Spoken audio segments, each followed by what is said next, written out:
예, 오늘은 창세기 39장 1절에서부터 6절 말씀입니다. 이제 본격적으로 요셉 이야기가 나오게 되어지죠. 우리가 알고 있는 그 요셉이 어떻게 고난의 그 역경의 삶을 살았는지, 근데 그것이 그냥 고난만이 아니었다라는 것을 알게 될 것입니다. 형들에 의해서 팔려갔습니다마는 오히려 그 팔려간 그곳이 요셉에게 큰 기회이고 또 주님과 함께 할 수 있는 그런 교제의 시간이 되었다라는 것도 우리가 알 수가 있는 거죠. 이제 그런 부분에 있어서 하나님께서는 요셉과 함께 하셨다라고 말씀을 하고 있습니다. 오늘 이제 그런 부분에 있어서 하나님이 요셉과 어떻게 함께 하고 계셨는지를 말씀을 살펴보려고 합니다. 우리가 아는 바와 같이 이스마엘 족속의 상인들에게 팔렸죠. 그래서 요셉은 이집트 파라오의 군대 장관 보디발의 집에 노예로 또 다시 팔리게 됩니다. 이제 상인들에게 팔렸다가 그 상인들이 또 사람들을 팔고서 이익을 취하는 것을 보게 되어지죠. 그러니까 예나 지금이나 이렇게 항상 사람을 상품 취급하는 것들을 보게 되어집니다. 인신매매가 과거서부터 있었다는 것을 알 수가 있습니다. 그러나 그것이 그때로 끝나는 게 아니라 앞으로 계시록에도 보면 사람을 상품 취급한다고 말씀을 하고 있습니다. 그러니까 교회가 하늘로 휴거해서 올라가고 그 난 후에는 이 땅의 환난 기간 동안에 이런 일들이 또다시 벌어지는 거죠. 물론 지금도 보이지 않게 사람을 몰래 잡아다가 파는 자들이 굉장히 많습니다. 드러나지 않아서 그렇죠. 과거에 우리나라도 그런 부분이 있어서 뉴스에 나오기도 하지 않았습니까? 또 해외여행 가가지고 그런 일도 많이 벌어진다고 하더라고요. 갑자기 차가 안 간다 그러면서 뒤에서 밀어달라고 해놓고서, 그래서 그 부부가 여행 갔는데 아내가 차에 타고 있고 남편 보고 밀라고 했거든요.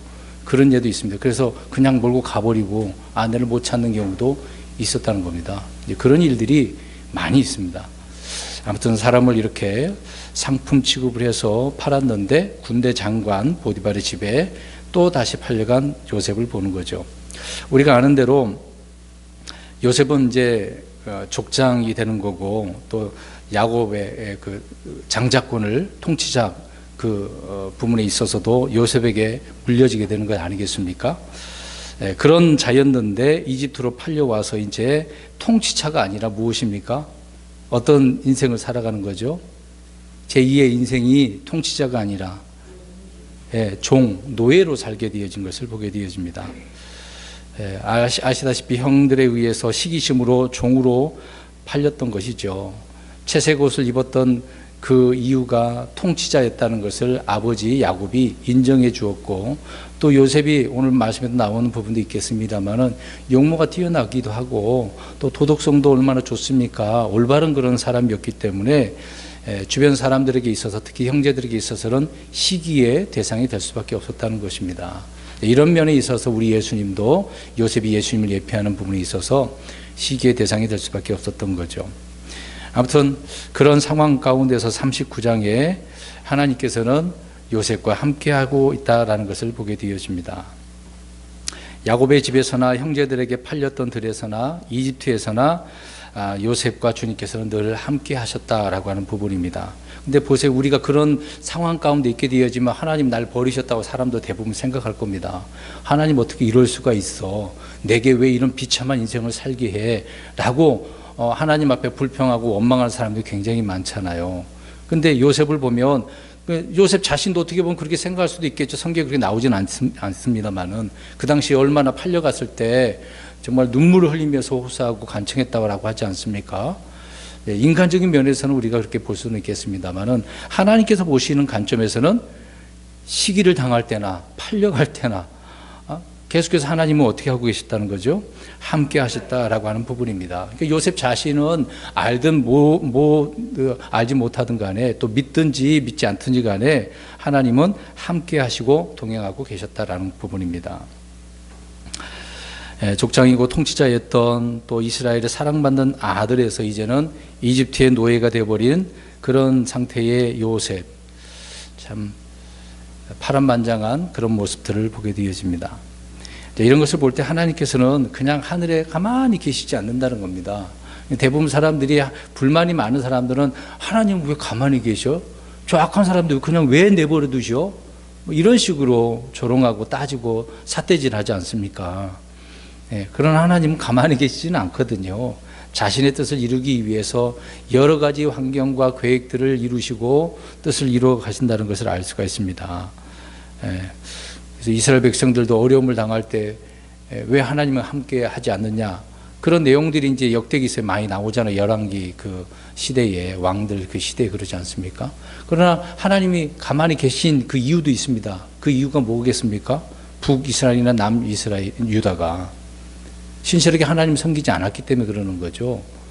그럼에도 물론 하나님이 또 가만히 계신 것도 아니고 그들을 이방 민족들을 통해서 매질을 하고 깨닫게 해서 돌아오라고 또 대언자들을 보내시기도 합니다. 그러나 혼나는 이게 책만 받고 있는 이스라엘 백성 당사자들 입장에서는 하나님은 가만히 계신다라고 생각을 하거든요. 그러나 전혀 그렇지 않다는 것입니다. 하나님은 언제 어디서든지 함께 하신다는 거죠. 야곱만 봐도 우리 알지 않습니까? 도망가다가 베델에서도 주님을 만나요, 안 만나요? 만나지 않습니까? 밧다라람의 그 들에서도 만났고 야복강강에서 거기서도 만났고요. 자, 이런 것처럼 우리 그리스도인들도 마찬가지로 주님께서는 함께 하신다는 것을 알 수가 있습니다. 그러니까 이런 부분에 있어서 요셉이 이제 예수님을 예표하는 부분에 있어서도 우리 예수님이 이 땅에 오셔서 하나님이시고 하나님의 아들이시면서 말씀을 전하지 않았습니까? 그럼에도 불구하고 하나님은 예수님과 함께 하셨다라고 하는 그런 내용들이 계속해서 많이 나오잖아요. 그냥 아들만 보내놓고 너 알아서 해, 십자가에서 죽어, 그렇게 하지 않았다는 겁니다. 성경에는 분명히 함께 하셨다고 예수님 자신께서도 고백을 하시죠. 요한복음 8장 29절과 16장 32절에 나를 보내신 분께서 나와 함께 계시는도다. 예수님께 스스로 그렇게 말씀하셨습니다. 보내놓고 하나님 가만히 계신 게 아니다라고 언급을 하고 있는 거죠. 오늘 이렇게 말씀드리는 이유는 지금 하나님께서 요셉과 어떤 상황 가운데서도 계속해서 어떻게 하고 계시다고요? 함께 하신다는 겁니다. 그런 부분에 있어서 우리가 바르게 이해를 해야 되겠죠. 요셉은 밧다라람에서 태어났죠.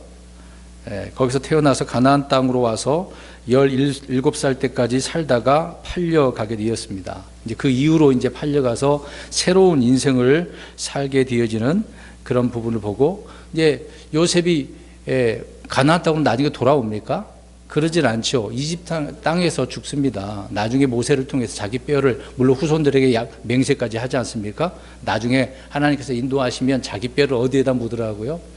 약속의 땅 가나안 땅에다 묻으라고. 그래서 모세가 가져왔고, 또 그다음에 여호수아가 마땅히 이제 가나안 땅에 들어가서 묻었다고 말씀을 하고 있죠. 이렇게 요셉의 인생은 팔려가서 죽을 때까지 계속해서 이집트에서 있었다라고 하는 부분입니다. 그곳에서 나이 들 때까지 하나님의 그 일들을 계속해서 했다는 것을 알 수가 있죠. 자, 그러면 이집트에서 새로운 삶을 시작한 요셉을 우리가 한 절씩 앞으로 계속해서 살펴보겠습니다. 1절을 보겠습니다. 39장 1절. 요셉이 이집트로 끌려 내려가매 파라오의 직무 수행자로 호위 대장인 이집트 사람 보디발이 그를 거기로 끌고 내려간 이스마엘 족속의 손에서 그를 사니라. 팔려갔는데 샀다고 이야기를 하고 있습니다. 말씀드린 것처럼 하나님으로부터 이제 과거에 2번이나 이제 꿈을 통해서 너는 형제들의 주가 되는 거고 통치자가 될 것이다라고 보여주지 않았습니까? 꿈을 통해서요. 그렇게 꿈으로 계시를 받았는데 현실은 어때요? 전혀 그런 모습이 아니죠. 물론 나중에 하나님께서 그 계획을 이루시지만 지금 당장의 입장에서는 혹독한 종으로 팔리고 노예가 됐다는 것입니다. 그러니까 지금의 입장에서는 인권을 많이 주장하지만 그 당시에는 무슨 인권이 있었겠어요. 그냥 개 취급당하는 그런 상황 아니겠습니까? 종 노예는 그렇게 취급을 당할 수밖에 없는 거죠. 완전히 인간 이하의 그런 삶을 살게 되어진 것을 보게 되어집니다. 근데 생각을 해보세요. 이런 게 이제 모순된 현실 아니겠습니까? 우리가 예수님을 믿으면 흔히 이제 사람들이 그러잖아요. 예수님, 찬송가에도 만사 형통 그런 가사들이 있는데 예수님 믿으면 무조건 형통합니까? 무조건 만사가 형통합니까? 그러지는 않거든요. 오히려 우리가 말씀으로 살려고 하면 할수록 더 힘들고 어려워요. 세상 사람들과 원수가 되어지고 멀어지게 되어지고 또 말씀대로 하려고 하면은 안 된단 말입니다. 세상 사람들이 그걸 용납하지 않기 때문에. 그래서 현실이 어렵다는 거죠. 예수님께서도 이 땅에 오셔서 뭐 그냥 왕으로 오셨습니다만 그들이 받아들이지 않지 않습니까? 죄인들의 손에 넘겨져서 죄인 취급을 받으시고 정죄받아서 십자가에 죽으시지 않습니까? 예수님도 그랬다는 거죠. 이게 모순된 현실이에요. 아니, 하나님이시고 하나님의 아들로서 왕으로서 오셨는데 사람들이 받아들여야 되잖아요. 아무리 기적을 보여주고 표적들을 통해서도 보여줬는데도 불구하고 아니란 말이죠. 어떻게 하늘에 계신 하나님이 이 땅에 사람으로 올 수가 있어? 유대인들은 그게 아니라는 거죠. 그래서 이런 모순된 현실, 우리가 성경을 통해서 믿음의 사람들이 살고 있었던 것을 보면 우리 그리스도인들도 마찬가지입니다. 우리도 그냥 탄탄대로식으로 신앙생활이 잘 되는 건 아니거든요. 파죽지세처럼 쭉 뻗어나가는 신앙이 되지 않습니다. 올라갔다 떨어졌다, 올라갔다 떨어졌다. 이것이 죽을 때까지, 주님 오실 때까지 계속 그렇게 되는 겁니다.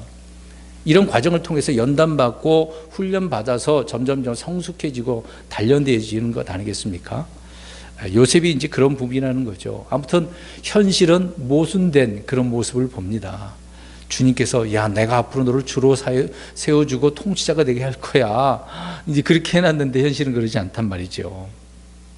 아무튼 보디발에게 팔려갔다라고 이야기를 하고 있습니다. 2절 보십시오. 주께서 요셉과 함께 계심으로 그가 형통한 자가 되어 그의 주인인 이집트 사람의 집에 있더라.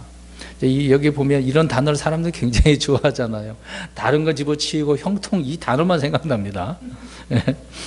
요셉은 순례자나 나그네로 간 건 아니지 않습니까? 팔려서 종으로 갔다는 거죠. 근데 거기 갔는데 연고가 있습니까? 친척이나 가족들이 하나도 없어요. 아무도 몰라요. 이방 땅에 팔려가요. 이방 사람, 이집트 사람들과 살고 있는 거죠.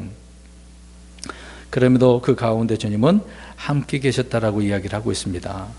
말씀드린 것처럼, 그럼 보세요. 주님께서 함께 하신다고 그래서, 그럼 함께 했으면은 종에서 풀려나야 되잖아요. 우리가 쉽게 사람들이 생각하는 입장에서, 아니, 하나님 함께 했다며. 아니, 형통하게 했다. 그럼 풀려나야지. 뜬금없이 갑자기 막, 나중에 과정 속에서 보면 총리가 되는 부분이지만, 둘째 치리제가 되지 않습니까? 그럼 미리 빨리 해야지. 함께 계셨다며. 빨리 해결해 줘야지. 이런 식으로 생각한다는 거죠. 그러지 않았다는 겁니다. 자유롭게 풀려다니는 그런 상태가 아니었다는 거죠.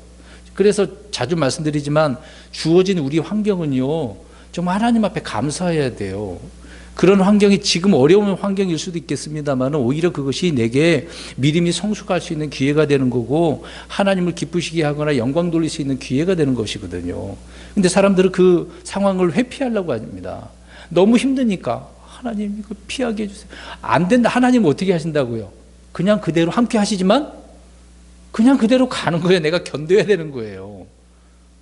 믿음에 있어서 그렇게 우리가 견뎌내야 성숙하는 것이지 하나님은 그냥 피할 길을 주시는 거 아닙니다. 그 피할 길은 뒤에서 말씀드리겠습니다만은 감당해야 되는 거예요. 보세요. 다시 말씀드립니다. 종에서 풀려났습니까? 자유인이 됐습니까? 아니잖아요. 그냥 여전히 어떤 상태예요? 종이에요. 근데 성경은 그럼에도 불구하고 어떻게 하고 있대요? 함께하고 있으면서 하나님은 형통케 해주셨다고 이야기를 하고 있습니다. 아니, 삶은 나아지도 않고 계속 놓이는데 무슨 형통이야. 형통은 다들 그렇게 생각한 거 아닙니까? 근데 하나님이 형통케 했다고 이야기하고 있습니다. 분명히 그래서 본문에 2절에 말씀을 하고 있는 거죠. 함께 계심으로 그가 형통한 자가 되었다라고 이야기합니다. 근데 누구 집에 있어요? 그대로? 보디발의 집에 있어요. 그 집에 노예로 있는데 형통했대요. 아니, 말이 안 되잖아요. 보디발이 잘 돼야 돼. 물론 뒤에 구절 나오지만 요셉은 그러지 않은데 하나님이 형통했다고 이야기하고 있습니다. 3절 보십시오. 그의 주인이 주께서 그와 함께 계심을 보고 또 주께서 그가 행한 모든 일을 그의 손에서 형통하게 하심을 보았더라. 이게 중요한 부분이거든요. 보디발이 본 것이 있습니다. 뭘 봤냐라고 하는 내용을 설명을 해주고 있습니다. 주께서 요셉과 함께 계시고 또 형통한 자가 되었는데 이것을 알아본 사람은 누구예요? 보디발이어서 이제 이집트 사람인데 이것도 알아보네요. 이집트 사람 이 보디발이 하나님 누군지 어떻게 알아요? 물론 이제 요셉이 팔려와서 어떤 자기는 이제 하나님을 섬기는 그런 어떤 행위라 했겠죠. 주님의 이름 부르기도 하고 자기는 히브리 사람이라고 얘기도 했겠죠. 어쨌든 보디발은 하나님이 함께 하심을 어떻게 했대요? 보았다라고 이야기를 하고 있습니다. 참 놀라운 그런 내용을 여기서 우리가 보게 되어지는 거죠. 보디발은 분명히 요셉과 함께 하시는 누구를 봤어요? 요셉을 본 게 아니라 누구를 본 거예요 지금? 왜 하나님을, 주님을 봤단 말입니다. 그 주님이 함께 하시고 형통하게 했다는 것도 봤다는 거예요. 놀라운 거죠. 그러니까 그동안 종으로 팔려가서 어느 기간 동안 종으로 계속 일을 했겠죠. 그 일하는 모습을 보니까 이 보디발도 어느 정도 깨닫게 된 거죠. 히브리 사람이라고 하던데, 저 사람이, 저 종이 이렇게 뭔가 좀 특출나네, 뛰어나네, 신실하네, 믿음이 가네, 그런 눈으로 본 거죠. 그걸 보면서 주님이 함께 했다는 것을 보았다고 이 성경은 말씀하고 있습니다.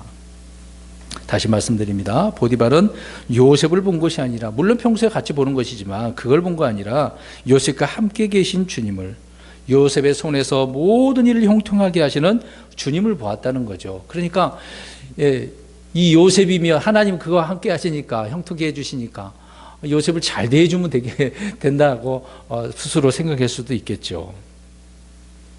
여러분 생각해 보세요. 세상 사람들은 이렇게 믿는 사람들을 통해서 주님을 알고 보게 된다는 것이죠. 요셉이 바로 그렇습니다. 말 하나하나, 행동 하나하나가 세상 사람들이 볼 때 우리가 이제 그리스도인이라고 한다면 다 본다는 거예요. 그냥 그리스도인이 아니라고 한다면 그냥 똑같이 취급을 할 거예요. 근데 교회 다닌다고 그러면 세상 사람들 꼭 어떻게 봅니까? 뭔가 달라야 된다라고 생각을 해요. 희한하죠. 희한하죠. 그래서 우리 그리스도인들이 세상에 나가서는요, 불신자들이 있는 곳에서 우리 학생들, 청년들, 친구들이 있을 거 아닙니까? 믿지 않는 그 친구들이 있으면은 보여줘야 돼요. 내가 어떤 사람인지, 하나님 앞에 신실한 사람인지를 보여줘야 되는 거죠. 그래서 빛과 소금이 되어야 된다는 그런 필요성을 여기서 우리가 알 수가 있는 거죠. 고린도후서 3장 2절에 보면 우리는 모두 그리스도의 살아있는 서신들로 모두 읽고 알고 있는 그런 상태가 된다는 겁니다. 이게 무슨 말입니까? 바울은 서신 이야기하잖아요. 편지. 내가 너희 편지다. 너희들이 또 나의 서신이다. 이런 식으로 표현하고 있지 않습니까? 그러니까 그리스도인들이 세상 사람들에게 이런 서신들로 글을 우리가 편지면 어떻게 합니까? 편지가 나한테 왔어. 그럼 어떻게 해야 돼요? 눈으로 보고 읽는 거 아니겠습니까? 그러니까 나 자신이 서신이라고 한다면 사람들에게 보여줘야 되는 거죠. 내가 성경이 되는 거고 내가 예수님이 되는 것처럼 그것을 통해서 우리 하나님이 누군가를 보여줘야 된다는 이야기입니다. 이제 그런 의미죠. 마태복음 5장 16절에 예수님께서 너희 빛을 사람들 앞에 비추어, 자, 너희 빛이라고 하잖아요. 우리가 세상을 비추는 빛이라고 말씀하고 있는 것처럼, 그래서 그들이 너희의 선한 행위를 보고 하늘에 계신 너희 아버지께 영광을 돌리게 하라. 우리가 선한 행위가 있어야 믿는 사람들이 그걸 보고 하나님 알게 되니까, 하나님 살아 계시는구나. 야, 하나님 잘 섬겨야 되겠네. 하나님 두려워야 되겠네. 이런 마음을 가지게 되는 거죠. 그러니까 보디발이 요셉을 보니 누구를 보게 된 겁니까? 하나님을 본 거죠. 하나님을 두려워하는 사람들은 말과 행동이 다르거든요. 사람들은 예수님이 행하시는 권능과 표적을 보고 하나님께 영광 돌렸다라고 마태복음 9장 8절을 통해서 알 수가 있습니다. 그러니까 예수님께서 뭐 권능과 표적을 보여주긴 했는데 그것을 보고 누구한테 영광을 돌려요? 하나님께. 예수님도 그렇게 철저히 하나님을 높이게 된 거죠.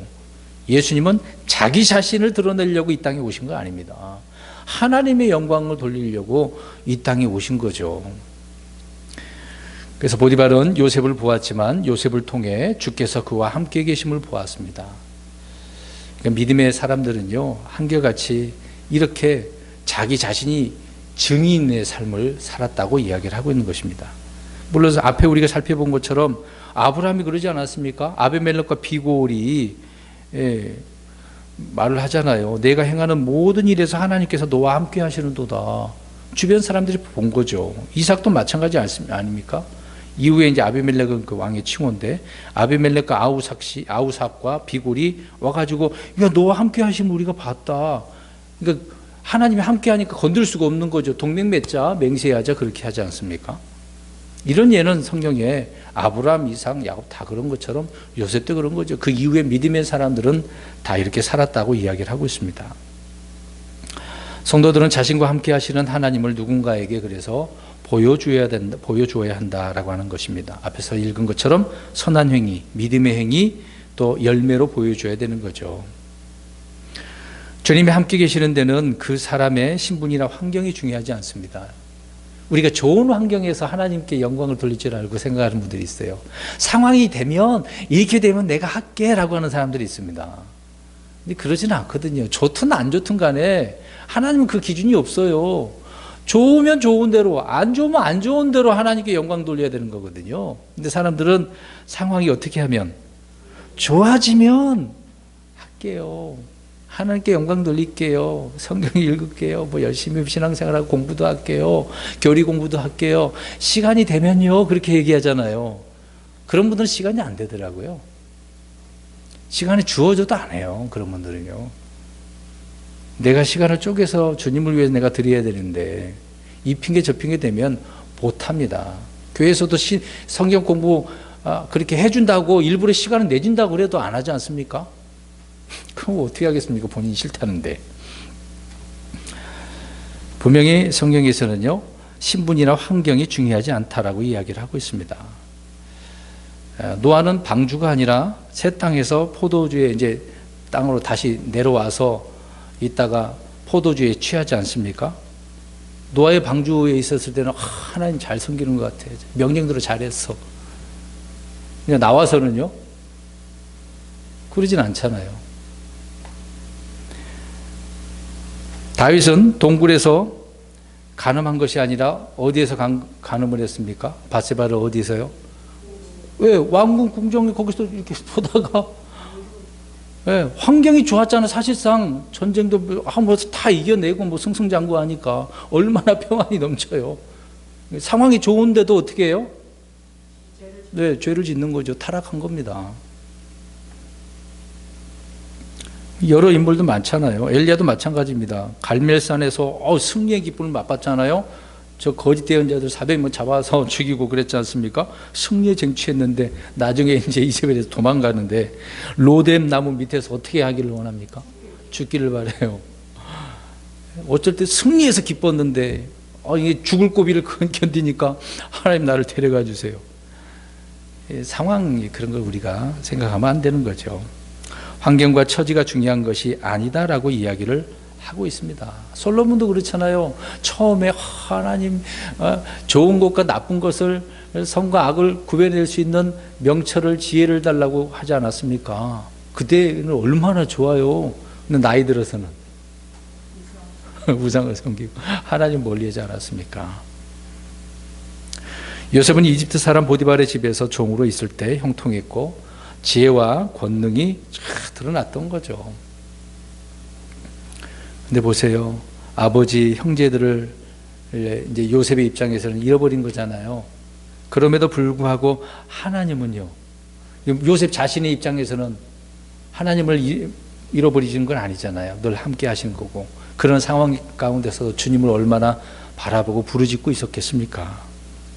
그러니까 하나님은 우리를 버리거나 떠나지 않는다라고 히브리서 13장 5절에 말씀하고 있는 것처럼 늘 우리와 함께 하신다는 걸 기억하시고 요셉과 함께 하시는 하나님을 볼 때 늘 우리는 감사하며 살아가야 돼요. 환경을 보지 말고 누구를 봐야 된다? 주님을 봐야 된다는 거죠. 그러니까 보디발이 누구를 봤다?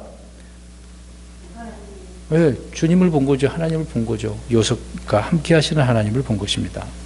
4절 요셉이 그의 눈앞에서 은혜를 입어 그를 섬김에 그가 그를 자기 집을 감독하는 자로 삼고 자기의 모든 소유를 그의 손에 맡기니.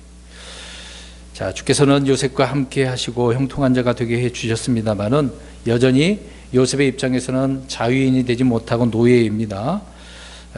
그렇게 하나님은 하지 않았다는 거죠. 그러니까 어떤 처지에 있든지 간에 그 처지에서 우리가 만족하고 주님을 잘 섬기는 법을 배워야 되는 거겠죠. 요셉은 자신의 처지를 불평하거나 비관한 것이 아니라 종으로서 어떻게 한 거예요? 철저히 팔려갔는데도 불구하고 원망하고 그런 상황이 아니에요 지금요. 뭐 어떻게 하겠습니까? 이미 그렇게 돼버렸는데. 이제 그런 상황을 받아들이는 거죠. 받아들이고 자기가 해야 될 일을 한 거예요. 그러니까 이제 종이니까 주인을 어떻게 해야 되죠? 잘 섬겨야 되는 거죠. 그러니까 어떤 처지에 있든지 간에 신실하게 주인을 섬긴 겁니다. 주인. 지금 이 당시의 주인은 누구예요? 요셉의 보디발이죠. 그 일을 감당해 내야 된다는 거죠. 그러니까 그렇게 하고 있으니까 보디발이 어떻게 해요? 어우, 신실하게 잘하네. 그래서 감동하는 자로 세우는 거죠. 에베소서 6장 5절에 보면 종들아 육체에 따라 너희의 주인된 자들에게 두려워하고 떨며 단일한 마음으로 순종하기를 그리스도께 하듯 하라. 신약에 와서요, 사도 바울 그 당시에도 물론 이제 로마가 다스리고 있었기 때문에 종으로 팔려간 잡혀간 사람이 얼마나 많겠습니까? 근데 그 가운데 믿는 자들 가운데 그런 자들 가운데 예수를 믿어서 있어요. 또 그러나 그 가운데 거기에 주인도 예수님 믿어요. 그러면 우리가 형제네? 그렇게 되는 관계가 되겠습니다만, 그럼에도 불구하고 그 처지에서 종들에게 이야기하고 있는 겁니다. 어떻게 하라고요? 주인을 잘 섬기라고. 주인도 물론 종을 우습게 생각하지 말고 바르게 대해줘야 되는 부분이지만 그 상황 그대로 해야 될 일을 하라는 이야기입니다. 그러니까 바울이 그렇게 말씀을 여러 부분에 있어서도 말씀을 하고 있는 거죠. 그래서 요셉은 자기 주인 보디발을 단일한 마음으로 이렇게 순종하고 섬겼다. 그러니까 눈 가림이 아니에요. 눈 가리고 아웅하는 그런 의미가 아니란 말입니다. 보이지 않는 곳에서도 철저히 하나님을 두려워하니까 모든 일에 순종하고 복종했다는 것을 알 수가 있습니다. 그러니까 그것을 보고서 하나님이 보이고 하나님께 영광 돌릴 수 있는 거고, 그 요셉에게는 감독자로 세우게 되어지는 거죠. 그래서 모든 소유를 맡겼다라고 이야기를 하고 있는 겁니다. 세상 사람들은 신실한 성도들을 통해서 그래서 이렇게 복을 받는 거예요. 보디발이 누구를 통해서 복을 받은 겁니까? 요셉을 통해서 받은 거죠. 그래서 우리는 불신자와 같이 있게 되어지면 잘해야 됩니다. 특히 믿는 성도들 가운데 믿는 남편이 있지만 안 믿는 아내가 있을 수도 있어요. 반대로 믿는 아내가 있지만 믿지 않는 남편이 있을 수도 있어요. 그럼에도 불구하고 어떻게 해야 됩니까? 나를 통해, 내가 믿는 자라고 한다면 나를 통해서 남편이나 아내에게 신실한 모습을 보여줘야죠. 근데 그렇지 않고 당신은 안 믿어서 그래, 저주하는 식으로 평생 그렇게 살아봐라, 지옥 간대, 그러면 안 됩니다.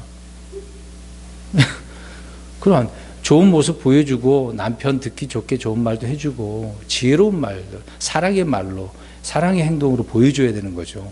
그것을 통해서 야, 내가 이렇게 핍박하는데도 나한테 이렇게 잘하네? 그것을 통해서 깨달을 수도 있는 거지 않습니까? 그래서 바울은 버리지 말라 그랬습니다. 고린도전서 7장 14절에 믿지 않는 남편은 아내로 말미암아 거룩히 구별되고 믿지 않는 아내는 남편으로 말미암아 거룩히 구별되다니. 놀라운 은혜잖아요. 그래서 같이 믿게 되어지면 얼마나 행복한 일이겠습니까? 보디발은 요셉을 자기 집의 감독자로 삼았는데 이는 요셉이 형통한 자가 되었기 때문입니다. 요셉은 종으로 팔려와서 절망하거나 인생을 포기하는 것이 아니라 맡겨진 일에, 그래서 말씀드린 것처럼 신실하게 부지런히 일을 했다. 그래서 주께서 그가 하는 일을 형통하게 해주셨으니 보디발이 이것을 보고 일을 맡겨주고 있는 것이죠. 그러니까 우리 이제 청년도 여기 있습니다만은 나중에 직장 생활하면 이렇게 신실하게 해보세요. 그러면 거기에 뭐 원장이든 회사 누구든 보고서 인정을 할 거 아닙니까? 그래서 하나님이 그것을 통해서 형통하게 해주고 또 그 회사에 어떤 이득이 되고 또 인정받게 돼서 뭔가 더 좋은 직분을 줘서 맡겨줄 거 아닙니까? 이런 부분에 있어서도 우리가 요셉을 닮아야 되겠죠. 네, 요셉은 그래서 자신을 위해서 일을 한 것은 아닙니다. 누구를 위해서 일해요? 이 당시에 지금 보디발을 위해서죠. 주인을 위해서죠. 노예는 아무리 열심히 일을 해도 자기 이익을 가질 수 없습니다. 그럼에도 불구하고 보디발을 섬기는 요셉을 보시기 바랍니다. 이것이 종의 자세이죠. 우리 좀 시간이 좀 갈 수도 있겠습니다만은 성경 좀 읽겠습니다. 너무 안 찾으니까 또 안 찾는 그러신 분들이 계셔서 누가복음 16장 10절에서 12절 읽겠습니다. 그래서 작은 것에 신실해야 됩니다. 옛날 성경은 충성인데요, 충성이 아니라 신실하고 충성하고 단어가 달라요. 의미도 다르고. 누가복음 16장 10절에서 12절 읽겠습니다. 종의 자세를 우리가 보겠습니다. 16장 누가복음 16장 10절에서 12절 시작. 가장 적은 것에 신실한 자는 또한 많은 것에 신실하고 가장 적은 것에 불의한 자는 또한 많은 것에 불의하니라. 그러므로 너희가 만일 불의한 만문에 신실하지 아니하면 누가 참된 재물을 너희에게 맡기겠느냐. 또한 너희가 만일 다른 사람의 것에 신실하지 아니하면 누가 너희의 것을 너희에게 주겠느냐. 아멘. 요셉 그대로 얘기하고 있지 않습니까? 여기서 세 가지에 신실해야 된다고 이야기합니다. 첫째는 가장 적은 것에 신실해라. 그리고 불의한 만문에 신실하라. 또 다른 사람의 것에 신실하라. 우리가 주님 앞에 믿음도 신실해야 되지만 이런 부분에 있어서도 신실해야죠. 마땅히 해야 될 일을 하는 것입니다. 보디발은 요셉에게 그래서 더 많은 것, 더 큰 것을 맡기는 거죠. 근데 사람들은 나 감당 못해요 그러잖아요. 잘해갖고 이제 어떤 인정받아서 그렇게 하는데 그거 못한다는 사람이 있어요. 그런 거 맡겨주면 어떻게 됩니까? 해야 돼요. 힘들더라도, 내가 힘들더라도 그것을 통해서 더 내가 나 자신을 성장해 나갈 수 있는 거잖아요. 두려워해서는 안 됩니다.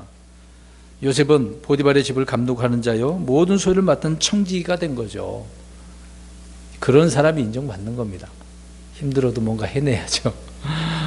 지혜를 달라고, 부족하면 지혜 달라고 그러고 하나님 도와달라고 하면 될 거 아닙니까? 내가 능력이 붙으면 하나님 내 주변에 내가 이런 일을 맡겨졌는데 내 주변에 나를 협력할 수 있는 사람도 붙여달라고 하면 되잖아요. 그런 기도 할 수도 있는 거 아닙니까? 근데 그런 기도는 안 하고 나 힘든데 왜 나 맡겨줘요? 기회를 줬는데도 싫다는 사람 많아.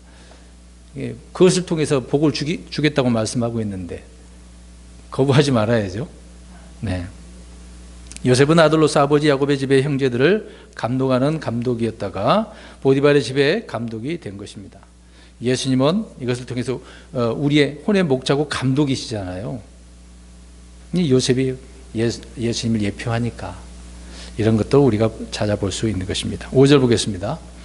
그가 그를 자기 집과 자기 모든 소유를 감독하는 자로 삼은 뒤부터, 자 보세요. 삼은 뒤부터예요. 삼은 뒤부터 주께서 요셉으로 인하여 그 이집트 사람의 집에 복을 내리셨으므로 주의 복이 그의 집과 들에 있던 그의 모든 소유에 임하니라. 잘 보세요.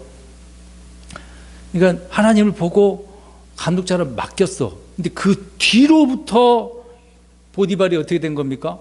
복을 받은 거죠. 그러니까 복을 받고 싶으면 또 믿음의 사람들을 보고 그런 사람을 이렇게 일시켜 보세요. 그 사람을 통해서 자신이 복을 받는 것이니까.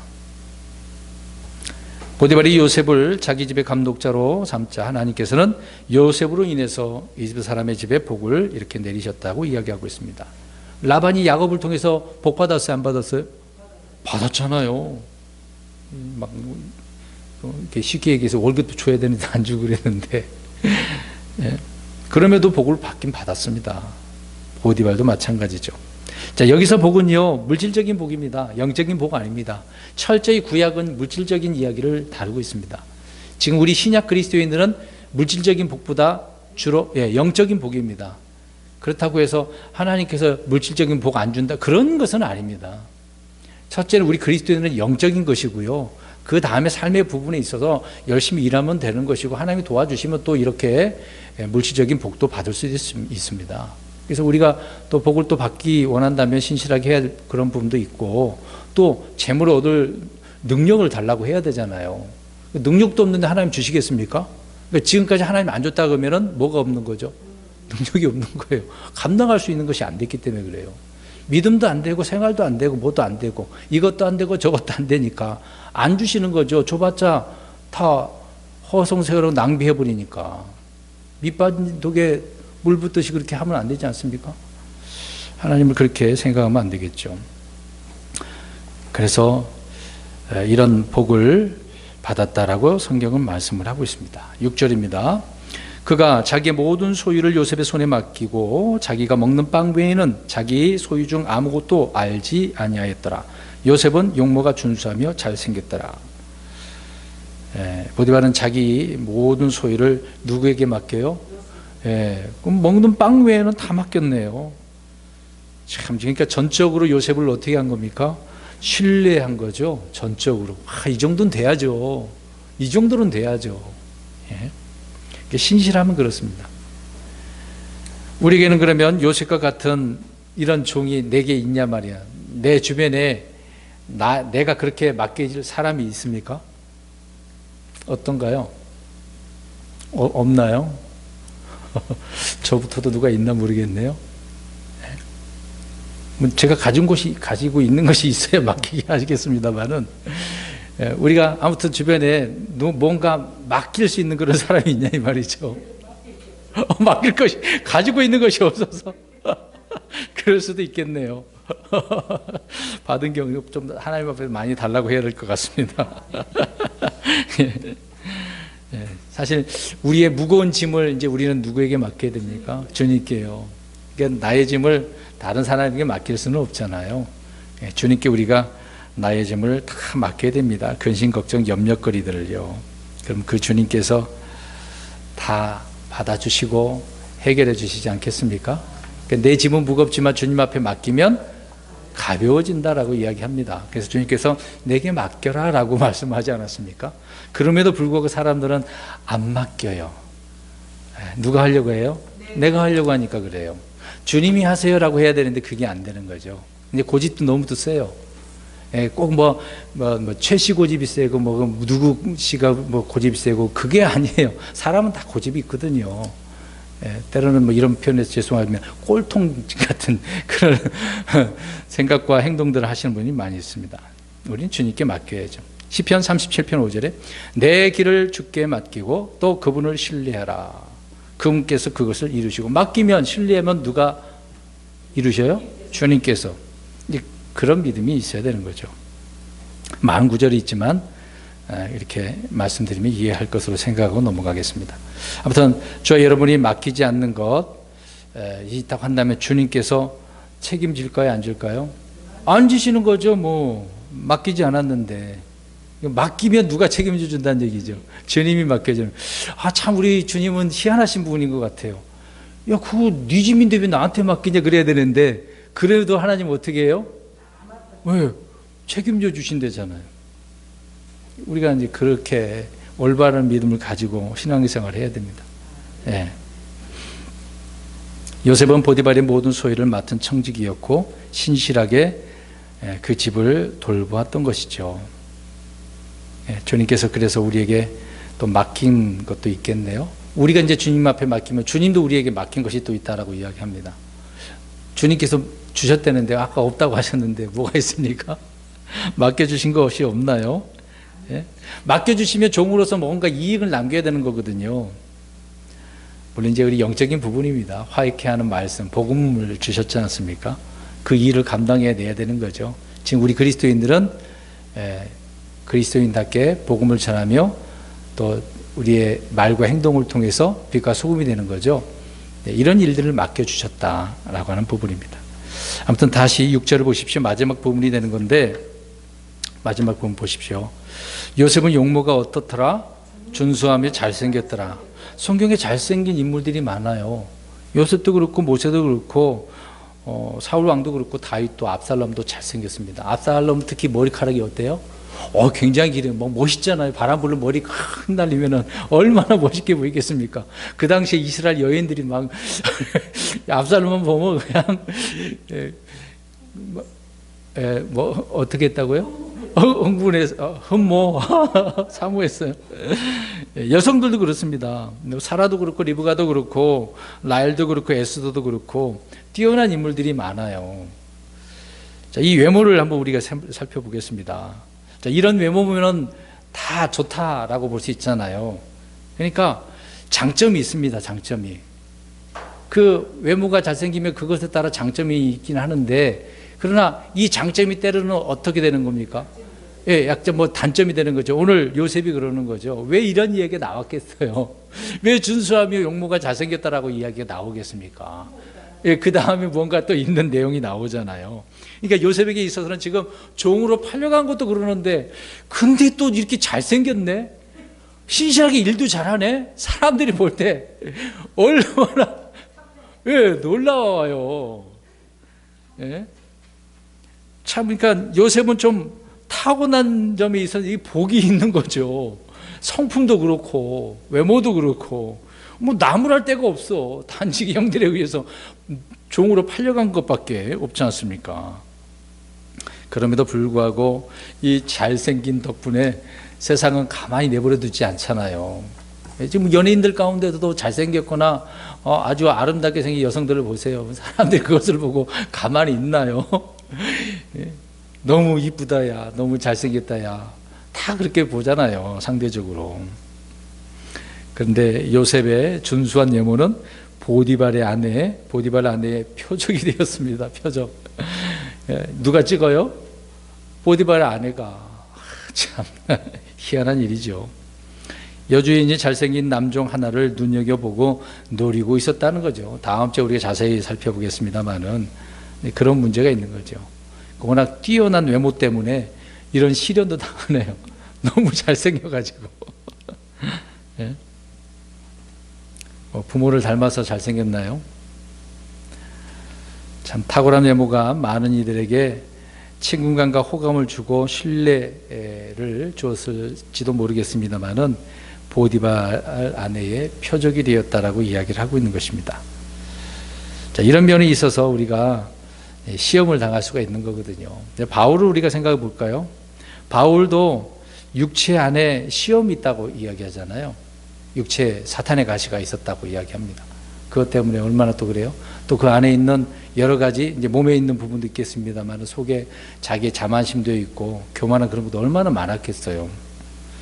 육체 안에 그런 것들로 인해서 막 자꾸 튀어나오니까 날마다 쳐서 복종시키고 또 복종시키는데도 계속해서 어때요? 튀어나오는 거죠. 그래도 그냥 바울은 말씀으로 물리치는 거고 그 일을 계속해서 했던 것이죠.